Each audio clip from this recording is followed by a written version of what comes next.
Lisa, nandiyan ka pala. Sige. Hey? Hindi ka dito! Malandi ka! Walang boyfriend ko si Sander! Siya ba yung nilandi mo? Nasarapan ka ba sa boyfriend ko? Ha? Alam pala malandi! Manya ka!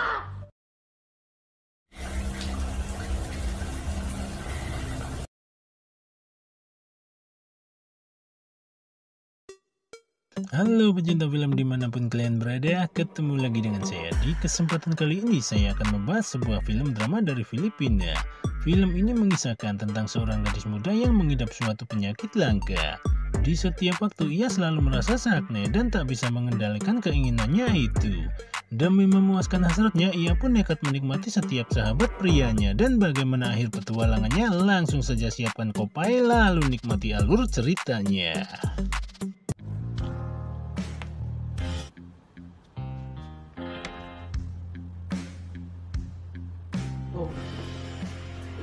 Sige.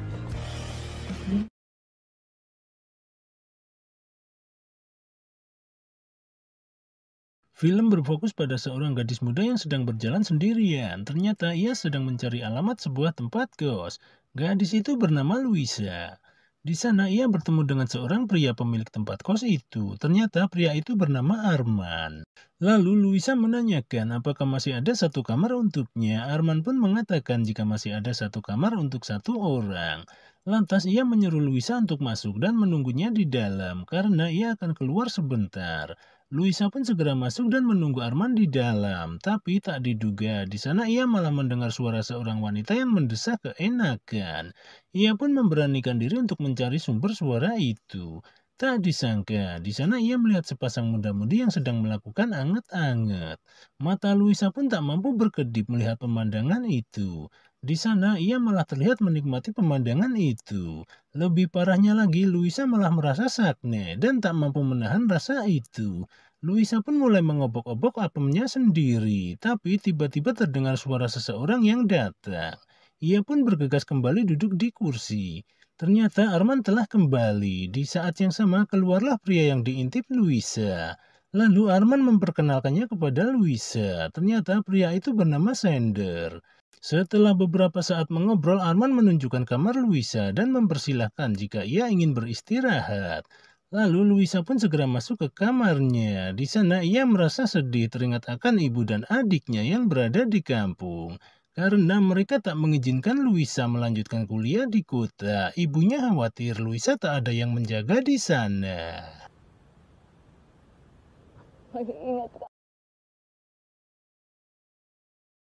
Singkat cerita, malam pun tiba. Di sini terlihat Luisa yang tengah tertidur di kamarnya. Di saat yang sama, seorang wanita masuk ke sana. Mendengar suara seseorang, Luisa pun terbangun. Ternyata wanita itu adalah teman sekamar Luisa yang bernama Dian. Di sana, Dian terlihat menyambut baik kedatangan Luisa dan menceritakan tentang keseharian anak-anak kos di sana. Info about them. Tak berapa lama terlihat Luisa dan teman-teman barunya yang tengah makan malam. Di sana terlihat juga gadis cantik yang pernah diintip Luisa. Gadis itu bernama Jen. Dan dua orang pemuda yang bernama Jeff dan Edric. Di sana Luisa terlihat merasa nyaman dengan teman-teman barunya.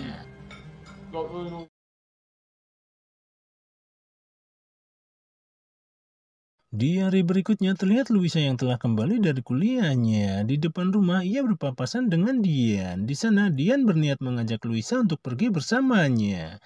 Namun Luisa menolaknya karena ia masih banyak tugas kuliah dan ia pun segera kembali ke kamarnya. Tak disangka di sana Luisa kembali terbayang-bayang saat ia mengintip Sander dan Jen. Di sini Luisa kembali merasa sakne dan mulai mengobok-obok onderdilnya sendiri. Merasa tak nyaman, ia pun berpindah ke kamar mandi dan melanjutkan aksinya itu. Tak diduga, tiba-tiba Arman masuk ke sana. Bukannya merasa malu, Luisa malah langsung menyosor Arman dan memakan sosis sonesnya. Merasa sudah tak tahan, Arman langsung merudal Luisa dengan berbagai jurus. Setelah semuanya selesai, Luisa meminta Arman untuk segera keluar dari sana dan merahasiakan kejadian itu. Tak berapa lama terlihat Luisa yang telah kembali ke kamarnya. Di saat yang sama, Dian masuk ke sana. Di sana, Dian memberikan setangkai bunga kepada Louisa. Ternyata bunga itu pemberian dari Jeff untuk Louisa. Di sini, Louisa baru menyadari jika Jeff menaruh hati padanya. Lantas, Dian menyarankan Louisa agar menerima Jeff sebagai kekasihnya. Namun, reaksi Louisa tak seperti yang diharapkan. Sepertinya, Louisa sama sekali tak tertarik dengan Jeff. Singkat cerita, malam pun tiba. Di sini terlihat Louisa yang sedang duduk sendirian. Di sini ia kembali teringat saat ia menikmati rudal Arman. Seketika ia pun kembali merasa sakne. Namun ia bingung harus dengan siapa melampiaskannya. Di saat yang sama terdengar suara Sender dan Jen dari luar. Di sana Sender ingin meminta jatah anget-anget kepada Jen. Namun Jen tak memberikannya karena ia harus segera pergi bersama teman-temannya. Melihat kejadian itu, Louisa tak menyia-nyiakan kesempatan itu. Di sana ia langsung menghampiri Sender dan menyosornya. Melihat keliaran Louisa, Sender pun tak ingin membuang kesempatan itu. Tanpa banyak bicara, Sender langsung mengaktifkan rudalnya dan menancapkannya.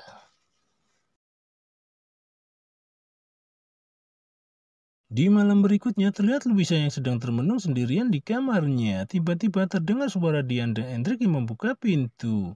Ia pun berpura-pura tertidur. Tak disangka di sana Dian dan Hendrik sudah dalam kondisi mabuk.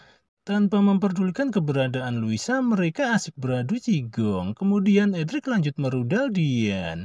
Melihat adegan itu di depan matanya, Louisa pun tak kuasa menahan rasa saknenya. Di sana, Louisa terlihat menggeliat dan mulai memainkan onderdilnya. Menyadari hal itu, Dian pun segera menghampiri Louisa dan mengajaknya untuk bergabung dengan mereka.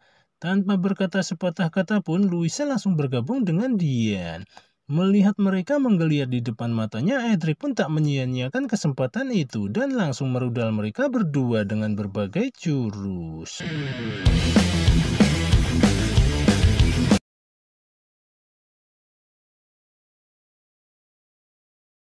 Esok paginya terlihat Louisa yang termenung sendirian di kamarnya. Tiba-tiba Dian masuk dan mengatakan jika ia tak menyangka Louisa ternyata lebih liar dari dirinya.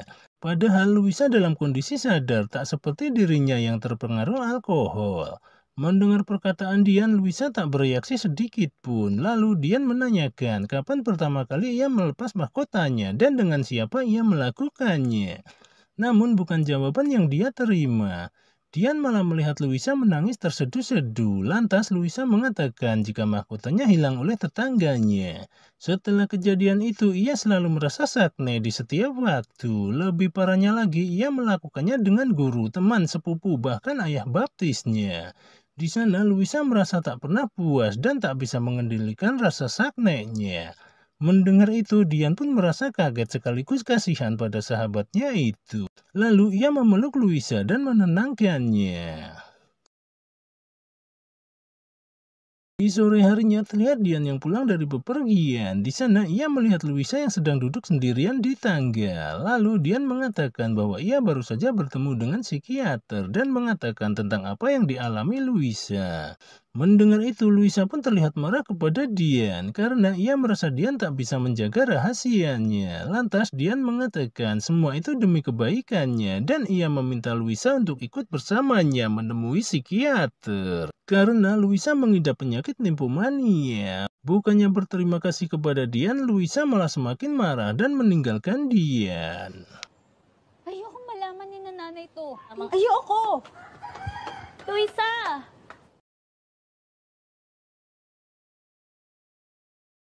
Scene berganti. Di hari berikutnya terlihat Louisa yang kembali termenung di kamarnya. Di sini ia kembali teringat saat ia menikmati rudal Edric dan rasa saknanya pun kembali menghigapinya. Merasa sudah tak tahan, ia pun melampiaskannya dengan sebuah sikat gigi bergoyang. Namun semua itu tak mampu membuatnya puas. Lalu ia menghubungi Arman. Namun sial, saat ini Arman sedang berada di luar kota. Merasa sudah kehabisan akal, ia pun nekat mendatangi Edric di kamarnya. Tanpa banyak bicara, Louisa langsung mendorong Edric dan menaikinya. Padahal di sebelahnya terdapat Jeff yang tengah tertidur pulas. Di sana, Louisa terlihat begitu liar menggoyang Edric. Dan ternyata kegilaan Luisa tak berhenti di situ. Setiap ada kesempatan, Luisa selalu melakukan hal itu bersama pria yang ada di sana secara bergantian. Di sini sepertinya penyakit Luisa semakin menjadi-jadi. Terkadang ia merasa sedih dengan apa yang dialaminya. Tapi tak disangka, di suatu malam nasib sial menimpanya. Ketika Luisa tengah asik menikmati rudal sender, tiba-tiba Jen masuk ke sana. Melihat itu, seketika Jen langsung murka dan menyeret Luisa dari sana. Mendengar ada kegaduhan, semua temannya pun keluar. Di sana Jen tak henti-hentinya memaki Luisa karena ia sudah mengkhianatinya sebagai sahabatnya. Di tengah pertengkaran, tanpa sengaja Luisa mengatakan jika ia juga menikmati rudal Edric dan Arman.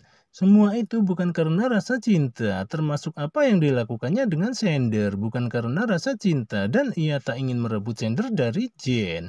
Ia hanya ingin melampiaskan rasa saknenya. Mendengar itu, Jen terlihat semakin murka dan menendang perut Luisa. Seketika Luisa langsung terjatuh dan pingsan. Melihat Luisa pingsan, Arman langsung membawanya pergi dari sana. Sumagot ka! Ma! Bitawan mo!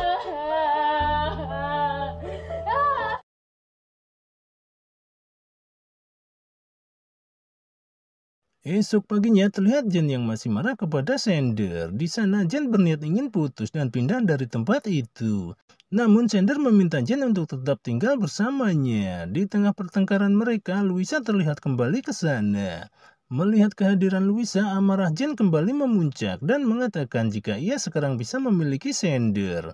Tapi tiba-tiba Dian mengatakan jika Luisa tengah hamil. Mendengar itu, Jen terlihat semakin merendahkan Luisa dan menanyakan siapa ayah dari bayi itu. Lalu dengan penuh amarah, Jen segera pergi dari sana.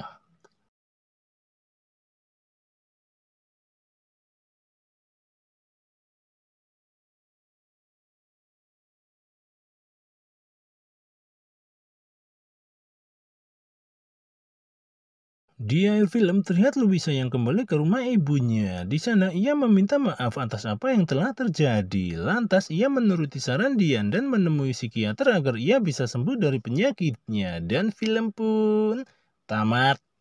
Ending yang sangat memilukan.